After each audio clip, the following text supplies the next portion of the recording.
La ELA esporádica sí se ha relacionado, por ejemplo, con tabaquismo, por ejemplo, con servicio militar, que eso más que nada es en personas que tengan actividad muscular intensa. Por ejemplo, eso no es una regla, ¿no? No se espanten, pero por ejemplo, sí a veces vemos que las personas que tienen antecedente, por ejemplo, que son fisioculturistas o que hubo un periodo como los que tuvieron el servicio militar en Estados Unidos, que tenían mucha actividad muscular, pudiera ser más frecuente que presenten esclerosis lateral amiotrófica en edades adultas, ¿no?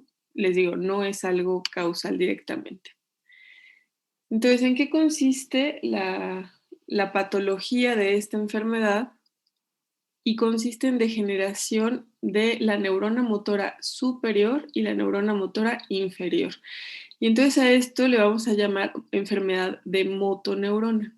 La neurona motora superior, recuerden que viene de la corteza motora y baja por el haz córtico-espinal hasta el asta anterior de la médula espinal, ¿no? En el asta anterior de la médula espinal están los cuerpos de las motoneuronas y de ahí pasa hacia el nervio periférico. Entonces, en la esclerosis lateral amiotrófica hay degeneración de ambas neuronas. Entonces, clínicamente, ¿qué síntomas nos va a dar?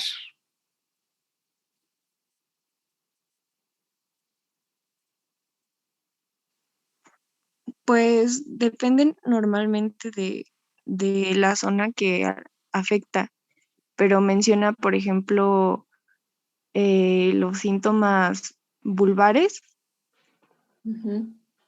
Pero en los sindromáticos, por ejemplo, ¿qué síntomas te van a dar? Independientemente de qué sitio se esté afectando, ¿cómo tú vas a distinguir de que se está tratando de degeneración de neurona motora superior e inferior? Al final de cuentas, por ejemplo, si les dicen que se les duerme una mano, ¿pensarían en ella? Mm, Más bien en debilidad distal que después progresa a debilidad proximal. No tanto así, fíjense que de hecho la debilidad es más de predominio proximal de forma inicial, pero más que buscar ese patrón, ok, la debilidad es una manifestación, ¿no? Porque se está degenerando cuál neurona.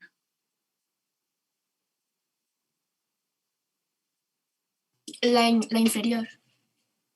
Ok, ¿y la superior qué manifestaciones te da? Espasticidad como rigidez. Ajá, ¿y te da debilidad también o no?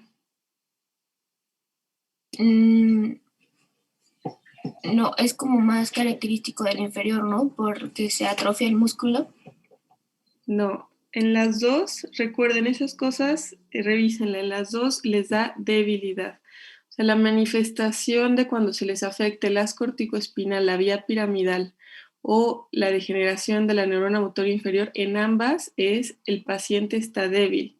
Ahora, ¿cómo distinguen que es el haz corticoespinal o es la neurona motora inferior? Después del asta anterior de la médula espinal y hacia el nervio periférico, pues van a tener otras características que ya habíamos visto en clases. Ahorita las vamos a revisar. Entonces, vean, el análisis, por ejemplo, del PET ha demostrado también hipometabolismo en el área frontal de estos pacientes donde está la vía córtico-espinal, ¿no? Entonces vemos que se va a ir degenerando y va a ser sustituido por tejido glial, ¿no? Entonces hay mucha atrofia, hay pérdida del volumen del haz córtico-espinal y se va atrofiando. Esto es nada más esquemático para que ustedes vean cómo se ha demostrado que el haz córtico-espinal pues va siendo sustituido por tejido glial. No quiere decir que ustedes necesiten una resonancia magnética para el diagnóstico de esclerosis lateral amiotrófica. De hecho, no tiene nada que ver con los estudios que se necesitan, ¿no?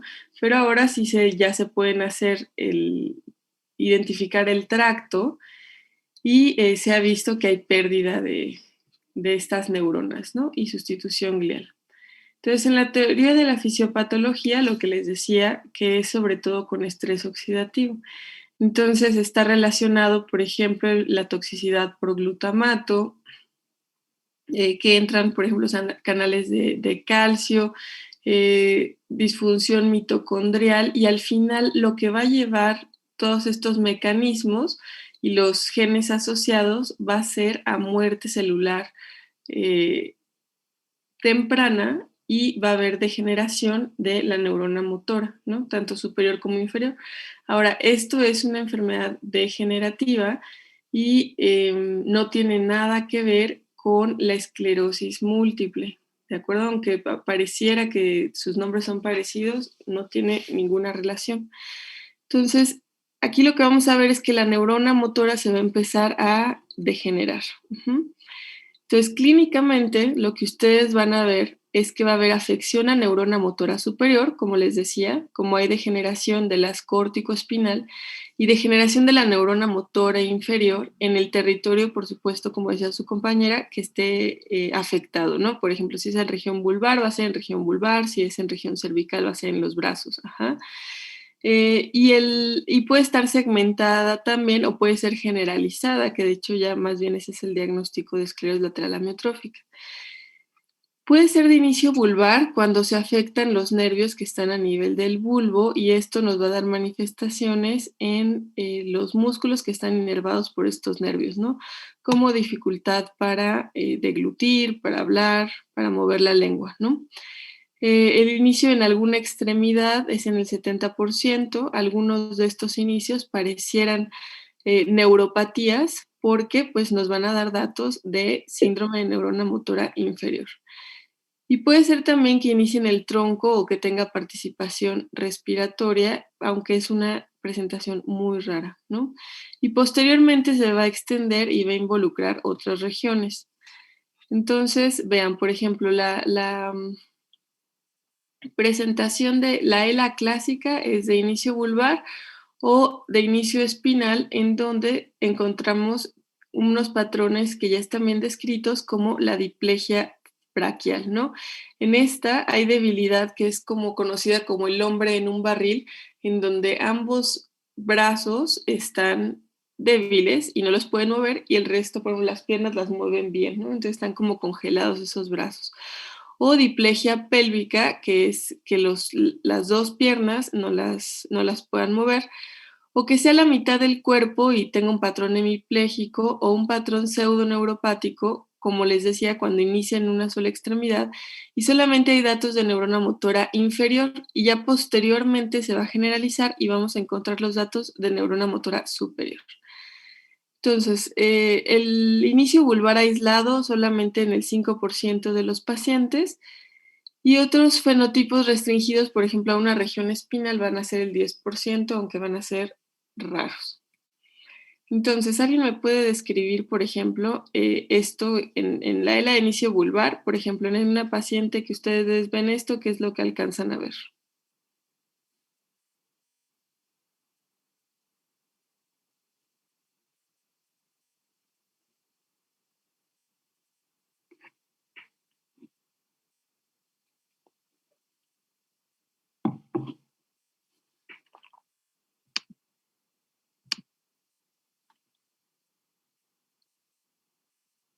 Atrofia de la lengua. ¿Cómo qué te hace pensar en la atrofia de la lengua? Pues normalmente le pedimos al paciente que no se diga o abra la boca, y la lengua abarca un poco más hacia los dientes, o sea, se ve un poco como que abarca toda la cavidad. Ok, ¿y aquí qué te parece? Bueno, no sé si se le haya pedido al paciente que saque la lengua, pero no se ve como en su extensión total. No, por ejemplo, aquí no se le pidió que sacara la lengua, ¿no? Está en reposo, que también lo tienes cuando revisas tú la lengua, se revisa en reposo y se revisa también al sacarla y al moverla, pero de forma inicial la tienen que revisar así. Entonces, esto es una maniobra que se le pidió, que se hace, que es que nos diga, o sea, ver la lengua en reposo. A ver, Daniel Olvera, ¿qué le ves a la lengua? ¿Mande?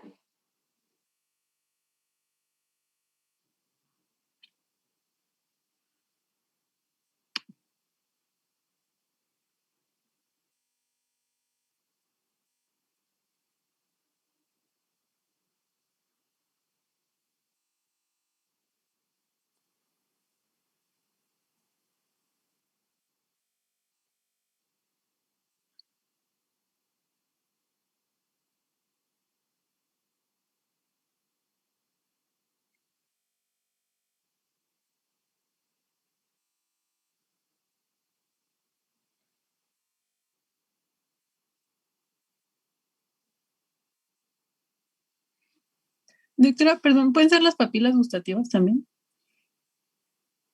No, o sea, están normales. Miren, o sea, esto es una lengua normal, ¿vale? ¿Por qué se pidió? Porque estamos revisando un paciente, ¿no? Se hace una revisión neurológica en todos los pacientes y tienen que aprender a distinguir una lengua normal y decir, ¿es una lengua normal o es una lengua que tiene atrofia, ¿no? Independientemente de el contexto del paciente o si les cuentan una historia o lo que sea, bueno, hay que revisar muchos pacientes para poder decir eso, ¿no? Esto es una lengua atrófica. Aquí vemos, por ejemplo, los surcos que están pronunciados y cuando se le pide al paciente que mueva la lengua, pues vamos a encontrar debilidad. Puede ser hacia un lado, hacia el otro, hacia al centro, pero cuando se revisa y se tiene que revisar una lengua en reposo, entonces, en esa lengua podemos encontrar fasciculaciones, por ejemplo, que se vea como que está temblando, la describen como un costal de gusanos, que estos son los movimientos y disminución del volumen con atrofia. Entonces, pero bueno, para eso, pues independientemente del padecimiento actual, de la historia, de lo que estén revisando, cuando revisen a un paciente neurológico, la revisión es completa. Y entonces se tienen que acostumbrar a ver la lengua, el paladar blando, la simetría, el volumen, en reposo cuando se le pide al paciente que saque la lengua, ¿no?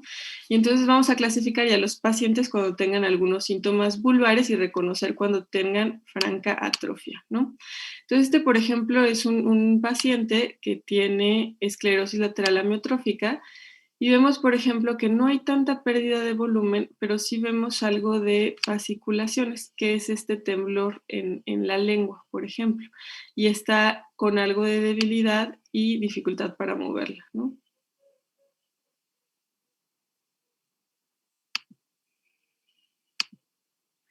Y entonces, por ejemplo, cuando también revisamos un paciente y revisamos lo que se llama trofismo, eso es el volumen muscular que vimos cuando vimos la exploración, hay pérdida de volumen del músculo, ¿no? Y hay atrofia. Entonces, vamos a ver que, por ejemplo, aquí se ve que está muy marcado el pliegue porque está perdiendo músculo, también aquí en las manos y en los antebrazos. Lo tenemos que hacer comparativo y el paciente va a decirnos que lo que siente es que ha ido perdiendo masa muscular. Lo característico en ELA es que sea algo de proximal, aunque existen los patrones pseudoneuropáticos distales, pero vamos a encontrar atrofia en las extremidades, ¿no? Puede ser nada más que sea en una extremidad si la vemos muy al inicio de la enfermedad, o puede ser algo generalizado, ¿no?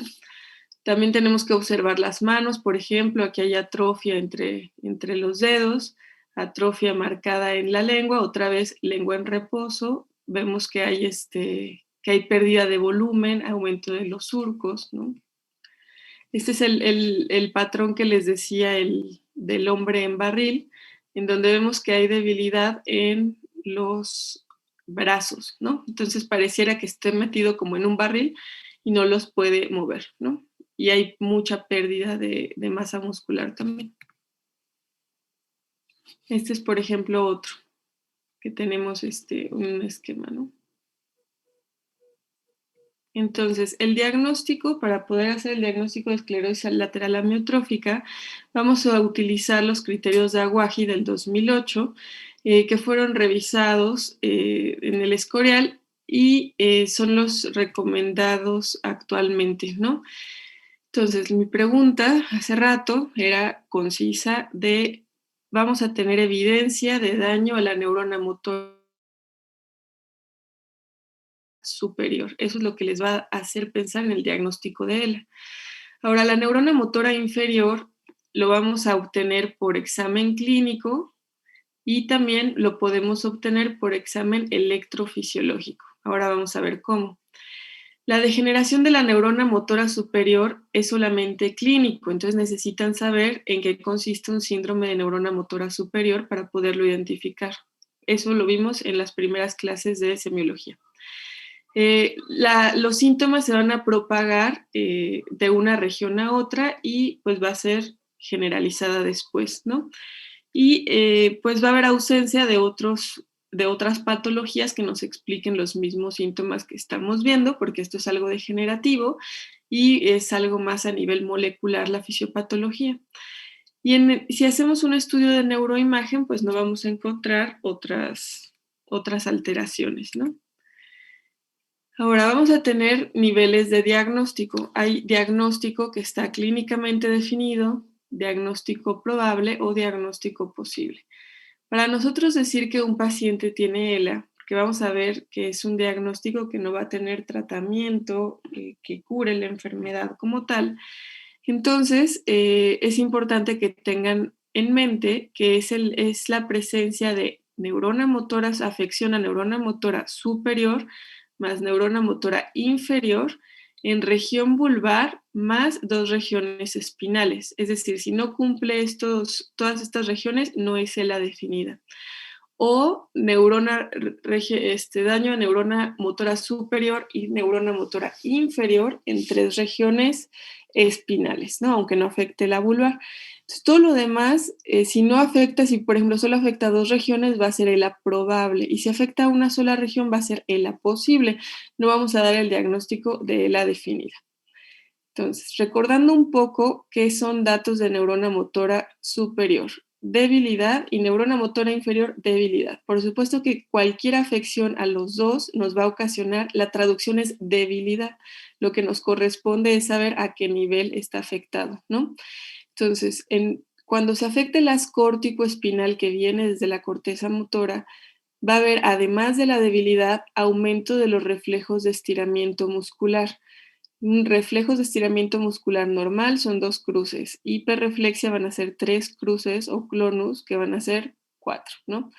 Entonces, vamos a tener aumento de los reflejos y en la región vulvar, el reflejo maceterino que se desencadena cuando percutimos el mentón va a estar aumentado si es que hay hiperreflexia, y ese es un dato de neurona motora superior a nivel vulvar. Ajá.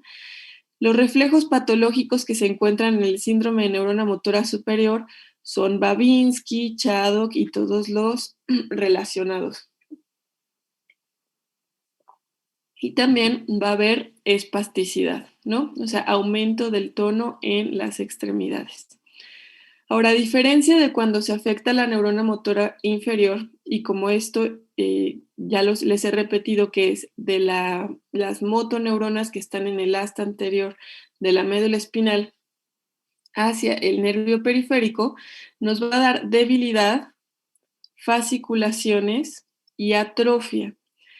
Aquí los reflejos de estiramiento muscular van a estar disminuidos. Eso es un dato de neurona motora inferior. Pero también va a haber disminución del músculo de forma temprana con atrofia y fasciculaciones que se relacionan con la pérdida muscular. Ahora vamos a ver que la región vulvar son los músculos inervados por los nervios que están en el bulbo raquídeo. Entonces, las manifestaciones van a ser de debilidad en la lengua, debilidad para deglutir, para toser o para hablar. La región cervical es las que están a nivel de la médula espinal, y entonces las manifestaciones clínicas nos las van a dar en los brazos. Por ejemplo, si se les afecta los 2 brazos, aquí se considera que es una sola región. No se considera, aunque sean 2 extremidades, que sean regiones diferentes. Y para los criterios de Aguaji necesitamos regiones, ¿no? Entonces estas son las regiones que nos van a servir: vulvar, cervical, torácica o lumbar, ¿no? Que también vamos a tener manifestaciones en las extremidades. Entonces, cuando tenemos combinación de estos síntomas, quiere decir que en una persona va a haber debilidad, pero en lugar de tener un síndrome clásico en donde va a haber todos los datos de neurona motora superior exclusivamente, vamos a encontrar una extremidad, como veíamos en las imágenes, atrófica, con pérdida de músculo, fasciculaciones, pero que además va a estar aumentados los reflejos. Esta combinación de datos de neurona motora superior e inferior es lo que les hace pensar en la degeneración de ambas motoneuronas, y esto nos orienta hacia esclerosis lateral amiotrófica. Ahora, como veníamos en los criterios, ¿cómo diagnosticar la neurona motora superior? Es decir, la afección del haz que viene desde la corteza motora hacia las neuronas que están en el asta anterior de la médula espinal. Entonces, es clínicamente, ¿sale? Esa es la forma en que lo vamos a hacer. Para eso necesitan saber en qué consiste un síndrome de neurona motora superior. Ahora, los estudios de resonancia magnética nos van a descartar lesión estructural. Es decir, por ejemplo, si tenemos un tumor que esté afectando el haz corticoespinal, pues vamos a tener datos de neurona motora superior. Pero lo que vemos en esclerosis lateral amiotrófica es que si ustedes le piden la resonancia magnética, va a estar completamente normal, al igual que en las regiones medulares a cualquier nivel.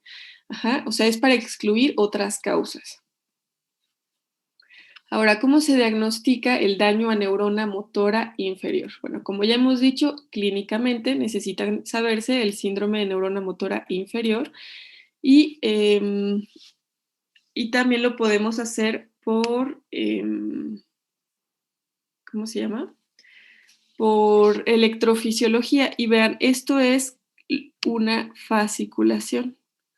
Entonces, así se ven en las extremidades, que son como temblor en el músculo.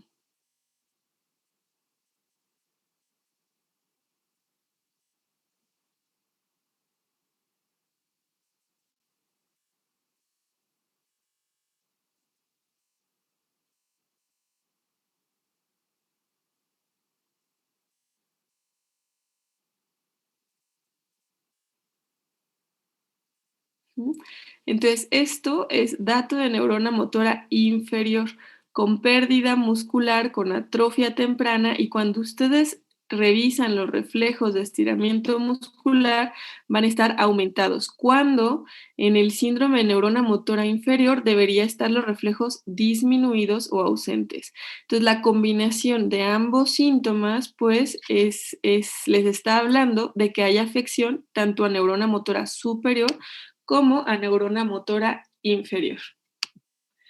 Y la otra forma de diagnosticar los datos de neurona motora inferior es la electromiografía, que son los estudios de neurofisiología clínica, que aquí sí que nos permiten apoyarnos con algunos estudios diagnósticos. Y la electromiografía es un estudio que se hace a través de un electrodo en la aguja, que vamos a explorar cada músculo. Entonces, picamos un músculo y lo que vamos a buscar son fasciculaciones, como lo veíamos acá en el video, o fibrilaciones, que es otro tipo también de movimiento del músculo. Y eso nos traduce en lo mismo que veíamos clínicamente, nada más que esto se puede ver aunque el paciente no lo alcance a percibir o sean muy discretas porque van empezando, entonces lo podemos registrar en la electromiografía, pero es la traducción del mismo movimiento muscular que es la fasciculación, ¿no? Y los estudios de conducción nerviosa pues van a ser normales en la mayoría de los casos, a menos que tenga alguna otra enfermedad añadida, pero aquí no estamos hablando nada de sensibilidad, estamos hablando de motoneuronas, de la neurona que lleva la fuerza, y eso es neurona motora superior y neurona motora inferior. Ahora, la resonancia magnética de cervicales, vean cómo nos ayuda para descartar otras causas. Por ejemplo, un canal cervical estrecho, degeneración y con algunos hernias, pues pueden ocasionar compresión medular, ¿no? Y entonces tenemos que descartar que no haya alguna otra causa que no lo explique, porque la esclerosis lateral amiotrófica, como ya vimos, vamos a encontrar todo normal en estudios de imagen, nada más que la degeneración es a nivel celular. También podemos hacer una biopsia muscular que nos va a permitir ver degeneración de las fibras musculares. Ahora, ¿cuál es el tratamiento que tenemos para la esclerosis lateral amiotrófica? No tenemos un tratamiento que cure la enfermedad. Todavía no podemos revertir esta degeneración progresiva de la neurona motora. Lo que tenemos es el riluzole y el edarabone. Estos están relacionados a que disminuyen modestamente la progresión de esclerosis lateral amiotrófica, sobre todo cuando va empezando y en los primeros meses, pero no cambian la sobrevida. Entonces se va a convertir que es un paciente que va a requerir tratamiento integral, ¿no? Cuando afecta los músculos de la respiración, es importante incluir a un neumólogo porque vamos a necesitar oxígeno complementario, vamos a tener terapia respiratoria también, rehabilitación física para tratar de fortalecer los músculos que están sanos, psicológica, porque es un paciente que no va a tener, que el pronóstico va a ser malo y la mayoría va a fallecer dentro de los 2 primeros años, aunque hay pacientes que pueden tener más tiempo de la enfermedad, como Stephen Hawking, que era, o sea, que tenía todos los cuidados necesarios, aunque no pudiera mover las extremidades, ¿no? Terapia de deglución, por ejemplo, llega un punto en que los pacientes no pueden deglutir por debilidad en los músculos vulvares y entonces, a pesar de la terapia, ya no funciona y es necesario ponerles una sonda de gastrostomía. Y en estos pacientes hay que evitar la medicina milagro o medicina que no tiene mucha evidencia. Es decir, en medicina, y hace poco lo escuché y fue algo que estuve muy de acuerdo, pueden encontrar evidencia casi de lo que busquen.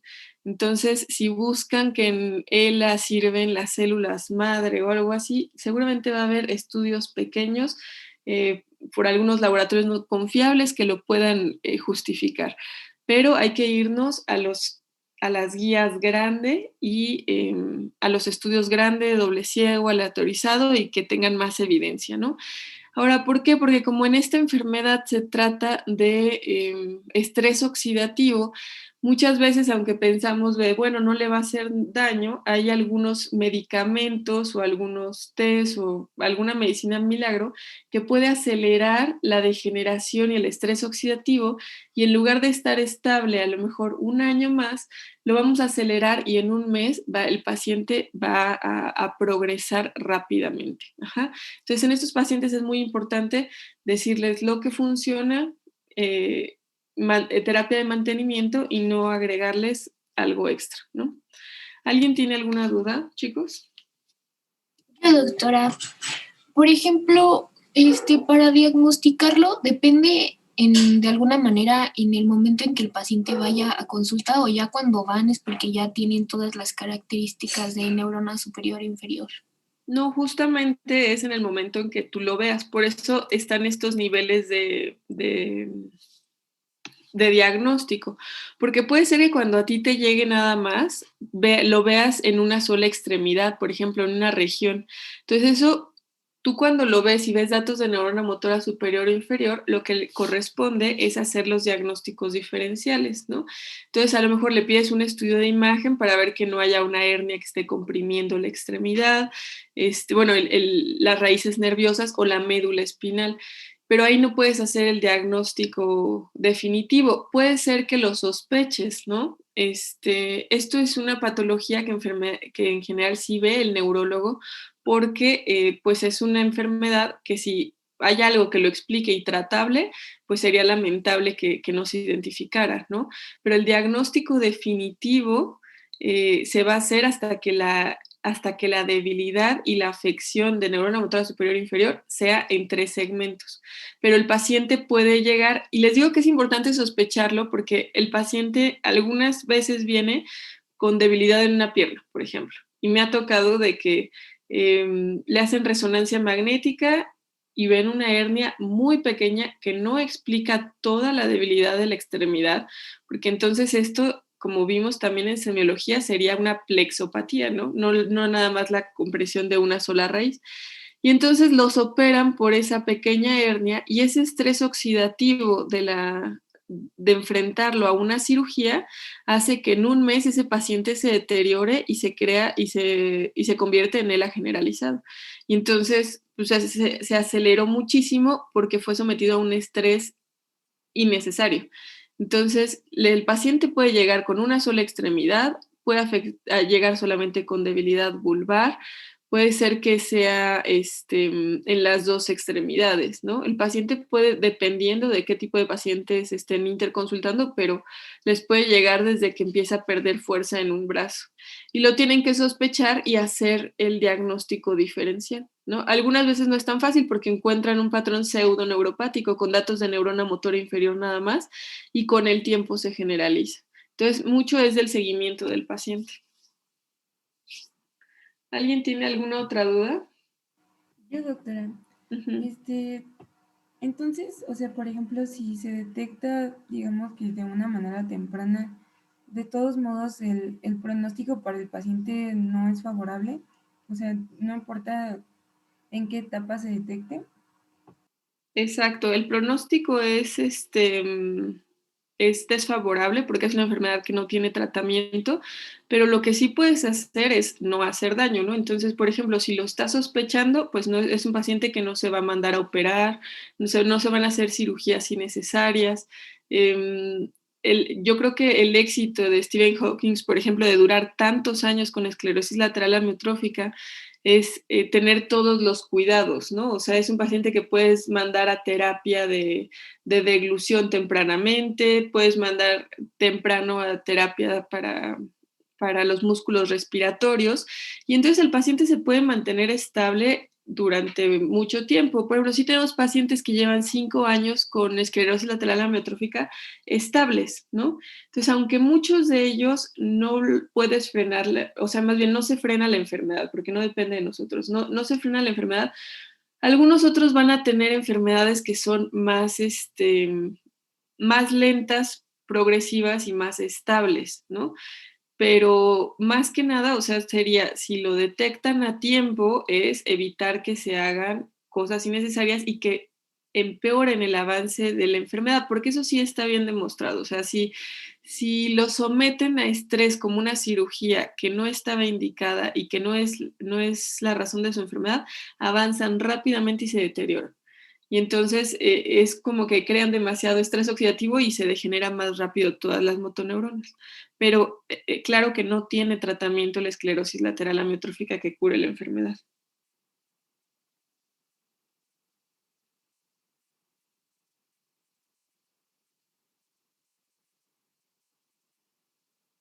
¿Alguien tiene alguna otra duda, chicos? Ujú, ujú,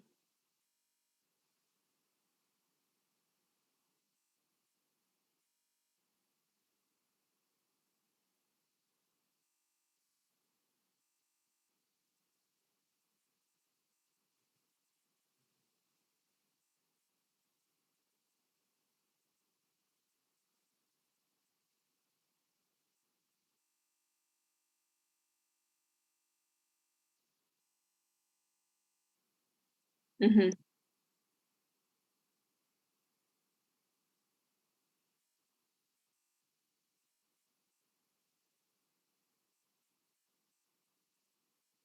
Sí, fíjate que tiene que estar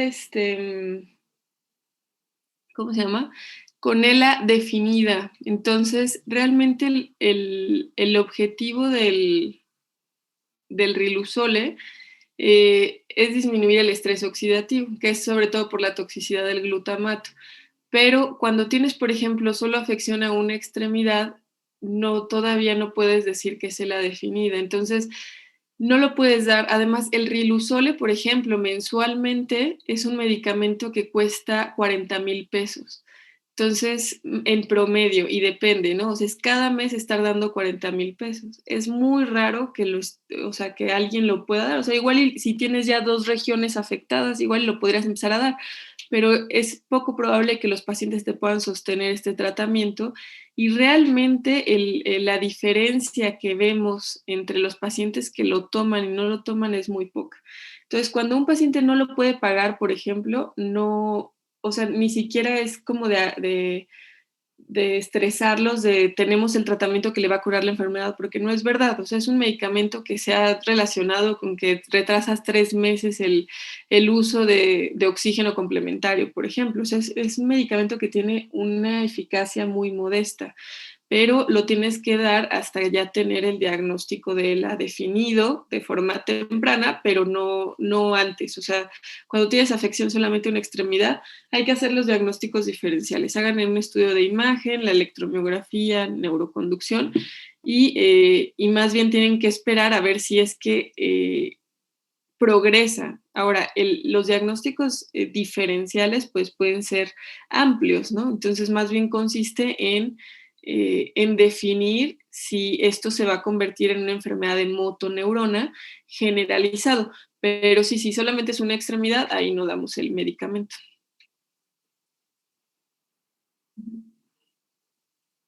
¿Alguien tiene alguna otra duda? Doctora, a mí, bueno, me confundí un poco o sea, el paciente va a presentar datos tanto de motoneurona inferior como de superior siempre, o sea, siempre tienen que ir combinados. Sí, eso es la base fundamental de esclerosis lateral amiotrófica. ¿Es muy frecuente, doctora? Miren, no es tan frecuente afortunadamente. Acá les había puesto la incidencia. Más o menos es 3 por cada 100,000 personas año, ¿no? No es tan frecuente, pero por ejemplo en México sí tenemos casos de ELA familiar en Veracruz, que ya se identificó una familia, pero sí lo vemos, o sea, sí es no es tan o sea, no es tan imposible de verlo. O sea, de hecho, en centros de grandes de neurología y neurocirugía, yo creo que a la semana veíamos unos 5 o 7 pacientes con esclerosis lateral amiotrófica. O sea, sí es importante la incidencia a nivel nacional. A lo mejor no se diagnostica tanto, ¿no? Pero sí, realmente sí es algo muy frecuente. Esto es la patología. Entonces, por eso les decía, tienen que tener claros sus sindromáticos, ¿no? Es decir, esto, cuando hay datos de neurona motora superior e inferior, va a ser esclerosis lateral amiotrófica o enfermedad de motoneurona. Hay otras motoneuronas que justamente empiezan con una sola extremidad y otras cosas. No es posible que ustedes, esto no es para que ustedes sean neurólogos, ¿no? Hay otros diagnósticos diferenciales, pero sí tienen que saber las enfermedades básicas, ¿no? Entonces no van a aprender todo lo que se tienen que saber de neurología, pero, por ejemplo, estos sindromáticos son básicos y tienen que tenerlos tan claro como para tener claro que al final estas manifestaciones de neurona motora superior e inferior van a pensar en enfermedad de motoneurona y no tiene nada que ver con síntomas sensitivos cuando vamos a pensar en una neuropatía y no tiene nada que ver con enfermedad de placa neuromuscular que ya vimos que es un cuadro fluctuante también de debilidad. Entonces, la debilidad es manifestación de múltiples afecciones al sistema nervioso y puede ser central o periférico y por eso, recuerden, vimos en los diagnósticos sindromáticos y en la exploración física qué es lo que tienen que revisar cuando hay debilidad. O sea, cuando ustedes están revisando la fuerza, ¿qué tienen que revisar para poder hacer sus sindromáticos? ¿No? Entonces, de ahí partimos. Si de ahí no hay, no vamos a tener claro cuáles las manifestaciones de las enfermedades que ocasionan debilidad, ¿vale? Entonces, bueno, les puede dar manifestaciones a cualquier nivel, puede ser solamente un brazo o una pierna, por ejemplo, en una forma inicial, y existen otras enfermedades, pero puede ser que tenga nada más datos de neurona motora superior e inferior en una sola extremidad, y entonces eso lo hace una ELA posible y tienen que hacer los diagnósticos diferenciales. Pero la clave es afección a neurona motora superior e inferior simultáneamente, con sus excepciones, pero esa es la clave. Uh-huh. Bueno, ¿alguien más tiene alguna duda?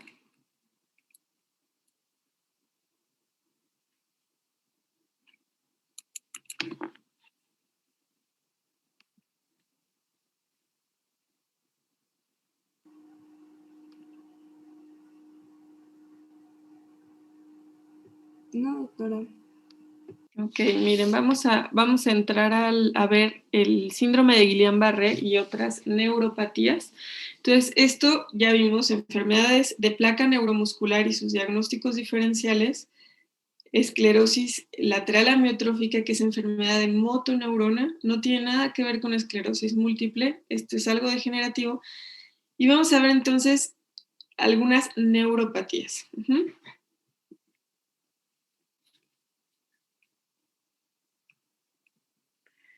Ahora, ¿qué es una neuropatía? Entonces, estos conceptos hay que tenerlos claros y que no es como que aquí se observa más de algo, ¿no? O un síntoma más, sino hay síntomas específicos de afección al sistema nervioso en ciertos niveles.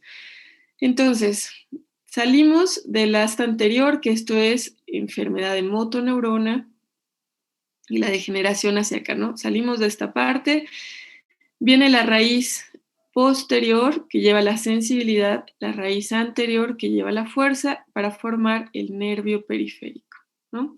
Cuando se afecta el nervio periférico, vamos a decir que es una neuropatía. Entonces es diferente cuando decimos que es el sistema nervioso central, donde está el encéfalo y la médula espinal, ¿no? Entonces el sistema periférico es a partir de su salida de la médula espinal, y entonces vamos a tener nervios que lleven únicamente sensibilidad y otros nervios que llevan únicamente parte motora, o va a haber nervios mixtos que van a ser sensitivos y motores. Y también vamos a tener que el conjunto de los nervios van a formar plexos que nos van a inervar, por ejemplo, toda la extremidad, ¿no? Entonces, un nervio periférico lleva un trayecto y lleva una zona de músculos y de dermatomas a inervar, ¿no? Entonces, bueno, estos son parte de los plexos que vemos, por ejemplo, aquí a nivel lumbosacro. Y algo diferente, que otra vez se los repito, es la unión neuromuscular, que es cuando se termina el nervio y entonces el botón terminal sale el estímulo nervioso a través de las vesículas de acetilcolina y va a estimular los receptores postsinápticos, y esto es otro tipo de enfermedad, otro modelo de enfermedad que ya vimos, que es la miastenia gravis y tiene síntomas específicos, y otras enfermedades también de placa neuromuscular. Y entonces ya después de eso viene la parte del músculo como tal.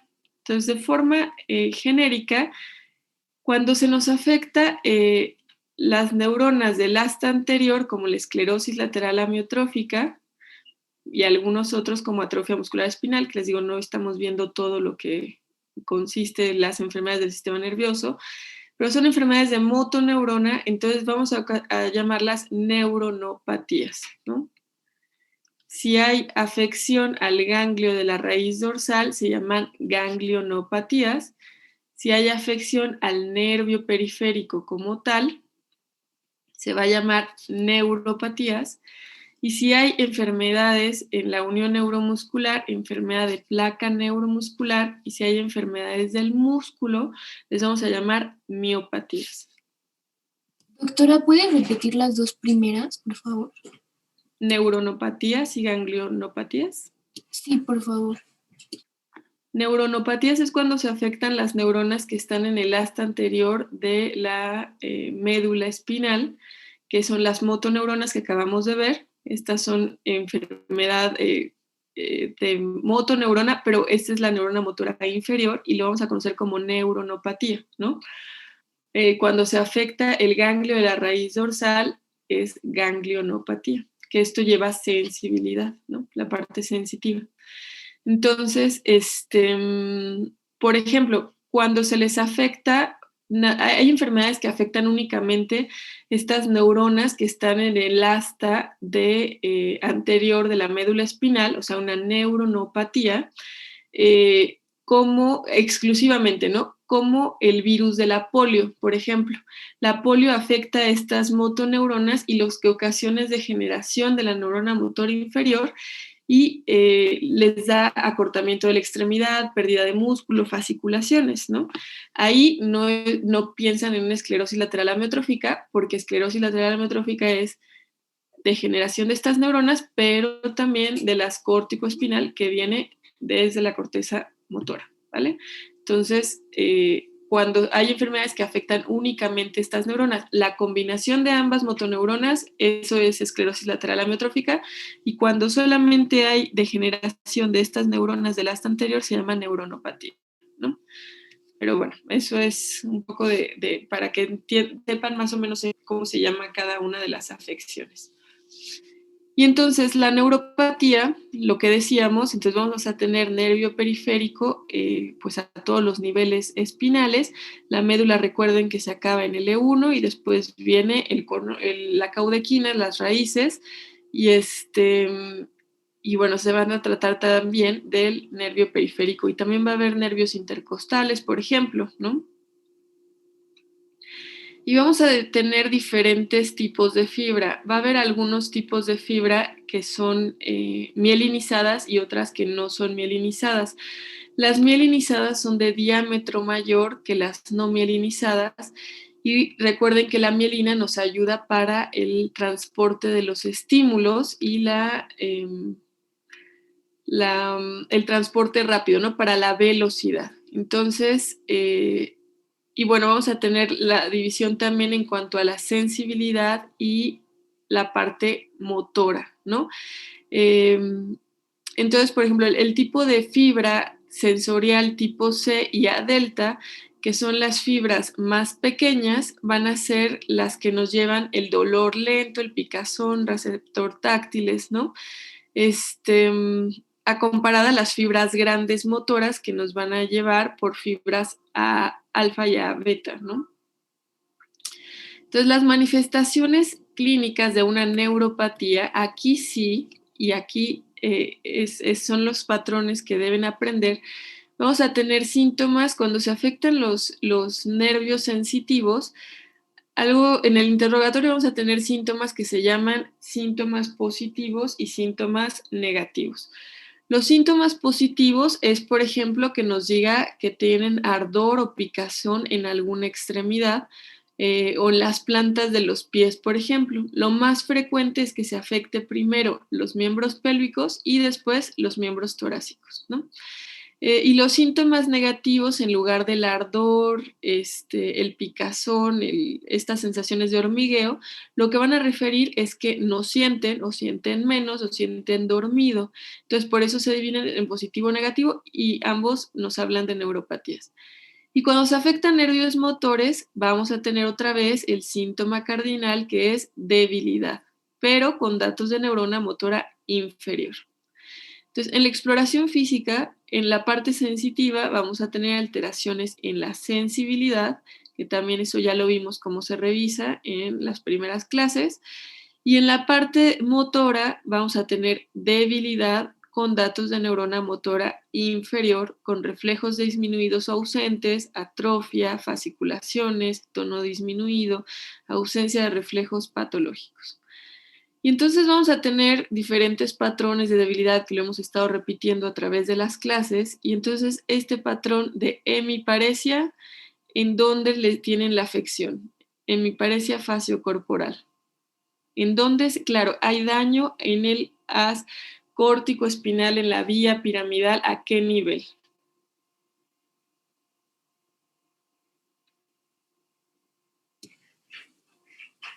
Arriba del tallo.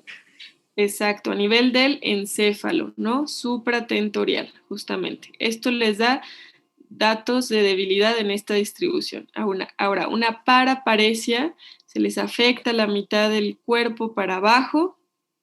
Entonces,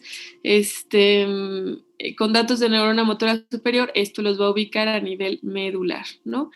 Cuando se afecta el músculo y nos dan miopatías, el patrón va a ser de predominio proximal, es decir, los pacientes en la historia clínica les van a decir que no se puede peinar, que no puede subir escalones, que no puede bajar escalones, que no se puede, por ejemplo, le cuesta trabajo levantarse en una silla, que son músculos proximales que se necesitan para esas actividades. Ya cuando lo revisan, pues van a comprobar que el patrón sí va a ser de predominio proximal. Pero la pérdida de fuerza de un patrón neuropático de forma clásica es la pérdida de fuerza distal, tanto en los brazos como en las piernas. Y entonces aquí los pacientes se van a quejar, por ejemplo, que no pueden abrir el coche porque no pueden agarrar la llave del coche, no pueden destapar una botella de refresco, por ejemplo, o empiezan a arrastrar los pies, ¿no? Entonces, esto es un patrón neuropático. Uh-huh. Ahora, ¿qué es lo que vamos a estudiarle a las neuropatías? Uno va a ser la localización, en dónde está afectada en cuanto en el cuerpo. Puede ser una mononeuropatía cuando se afecta solamente una extremidad, mononeuropatía múltiple cuando se afectan dos extremidades no contiguas o una polineuropatía cuando se afectan dos extremidades contiguas. Entonces, vean, por ejemplo, esto es una mononeuropatía, sigue el trayecto de un nervio en una sola extremidad. Cuando se afecta en una extremidad, en dos extremidades no contiguas, es mononeuropatía múltiple. Y cuando se afecta, por ejemplo, toda una extremidad, esto es una plexopatía. Esto no es el trayecto de un nervio como veíamos para acá, ¿no? Esto es el trayecto de todo un conjunto de nervios. Esto es una plexopatía. Y cuando se afectan más de dos o más extremidades contiguas, como las dos piernas, por ejemplo, es una polineuropatía. O pueden ser las cuatro extremidades.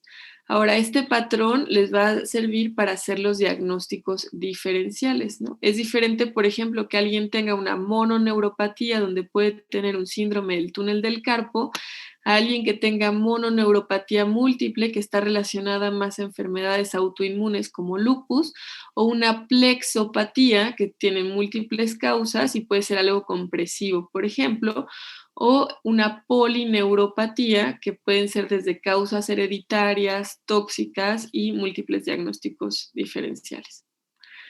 También lo vamos a dividir a la neuropatía en cuanto al tipo de fibra que está afectado. Puede ser sensitiva, puede ser motora o puede ser ambos. En cuanto a la sensitiva, la vamos a dividir en qué tipo de fibra es la que está afectada, si es una fibra muy pequeña o si es una fibra grande, gruesa. Para distinguir estas dos, nos vamos a apoyar de los estudios de neurofisiología, en donde la fibra gruesa nos va a dar datos en el estudio de conducción nerviosa. Es importante siempre preguntar los antecedentes o el contexto del paciente, ¿no? Es decir, siempre preguntar es diferente a alguien que tenga ingesta de alcohol importante, que tenga años consumiéndolo, para poder pensar en una neuropatía tóxica por alcohol, ¿no? Por ejemplo, o alguien que tenga antecedentes en la familia y todos tengan neuropatía, pensaremos también en algo hereditario, autosómico dominante, o alguien que estuvo expuesto a quimioterapia, pues también tenemos las causas de la neuropatía tóxica, ¿no? Y en cuanto al tiempo de evolución, lo vamos a dividir en agudo, subagudo y crónico. Agudo en neuropatías nos vamos a referir a que lleva menos de un mes. Subagudo es todo lo que pasa entre un mes y 2 meses y crónico es más de 2 meses. Entonces, todo esto nos va a servir para el estudio de una neuropatía. Decir que tiene una neuropatía realmente es algo sumamente vago y es nada más, están haciendo un sindromático básico, que es neurona motor inferior en el trayecto de un nervio. Pero para estudiarla, pues se necesita indagar y saber el contexto del paciente y buscar los diagnósticos diferenciales, ¿no? Y la clasificación por neurofisiología, pues la vamos a dividir en neuropatías axonales o neuropatías desmielinizantes. El axonal nos vamos a referir cuando se afecta el axón como tal y desmielinizante cuando se afecta la mielina, que es la capa que cubre algunos nervios periféricos. La mielina es la que nos va a dar la velocidad y esto que está entre cada conjunto de mielina se llama nodo de Ranvier, que esto es lo que nos va a dar la velocidad de conducción del estímulo nervioso, ¿no? Ahora, el estímulo de conducción nerviosa, pues lo vamos a dividir en fibras mielinizadas grandes y pequeñas, ¿no? Entonces, para el estudio de neuroconducción nos van a valorar únicamente las fibras motoras y sensitivas de diámetro axonal más de 6 a 12 micrómetros. Entonces, por ejemplo, si un paciente tiene pues muchos datos sensitivos, picazón y un patrón neuropático, pero que los estudios de conducción nerviosa son normales, es probable porque estén afectados las fibras más pequeñas que no alcanzamos a registrar en este estudio, ¿no? Y bueno, y los resultados pues nos pueden ayudar a ver si está afectada la mielina o el axón como tal, ¿no? Entonces, bueno, vamos a ver en la siguiente clase en qué consisten estos estudios de neuroconducción. Sí es recomendable que lean el tema antes de la clase. En el libro viene una sección de neuropatías para que se le estudie las neuropatías y vamos a terminar de ver el síndrome de Guillain-Barré también para la siguiente semana, ¿de acuerdo? Antes de su examen. Pues espero que estén estudiando mucho de semiología, cosas que sí, que es indispensable que sepan de exploración física, de saber los diagnósticos sindromáticos y bueno, vamos a terminar de ver la parte de polineuropatías, que es la parte que queda antes de su examen de esta semana la que sigue, ¿no? ¿Alguien tiene alguna duda hasta aquí?